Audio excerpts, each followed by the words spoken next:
Hey everybody, I'm Rick. Welcome to Talkin' Habs, where you get your daily fix of Bleu Blanc Rouge.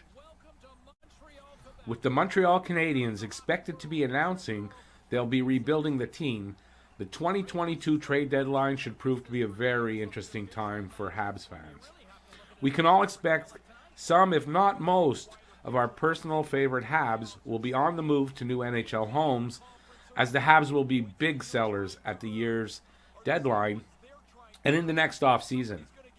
The trade rumors involving Habs players have been flying around like flies on a shit pile for a little while now, and as we get closer to the March 21st deadline, we can expect to start seeing some of those rumors come true, or the rumored players get moved in deals that are somewhat or completely different than expected.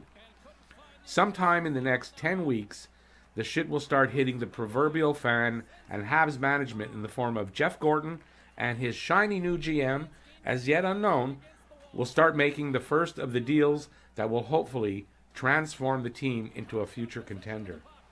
Some of the players here will be easy to move, and others will be harder because of money or term, a player's age, or health status. Some of these guys will be in high demand, while others might end up being packaged together to make a deal happen.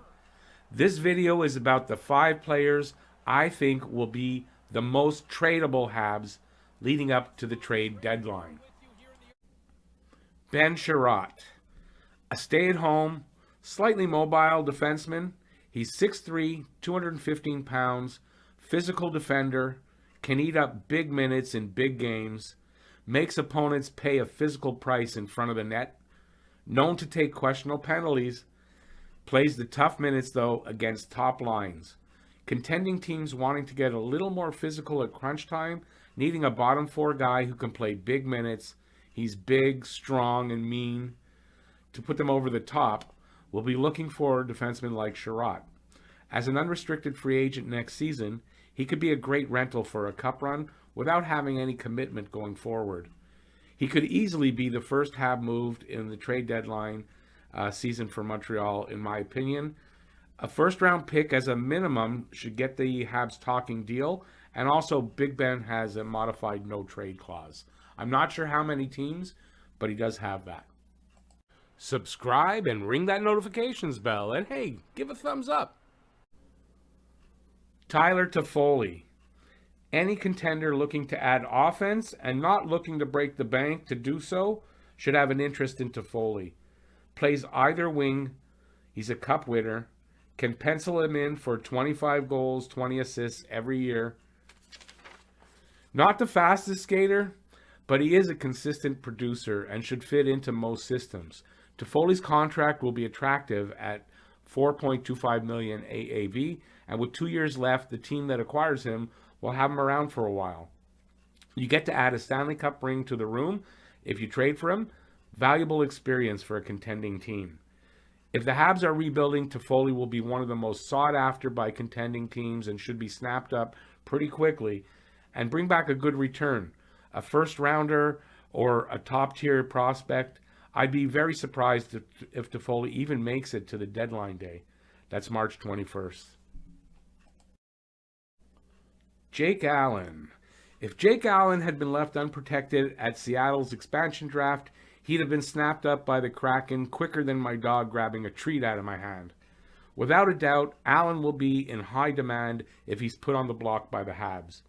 As possibly the best backup goalie in the NHL, any team needing a little help between the pipes going into the playoffs should come a-callin' to see what the price is, no pun intended. A goalie doesn't always bring back a high return, but Allen has been more than solid in nets for a shitty Habs team and keeps his team in the game at the very least.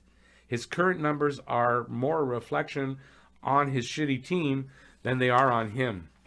A solid performer every time he starts and can fill in for the number 1 guy for long stretches, as we've seen in his time here. With 1 year left on his deal at $2.875 million, he won't break the bank and could bring back a solid return in possibly a first-round pick. If Allen is on the block, he won't be there long. Oh yeah, he is a Stanley Cup winner too. We want you to become a member of Talking Habs. Joel Edmundson.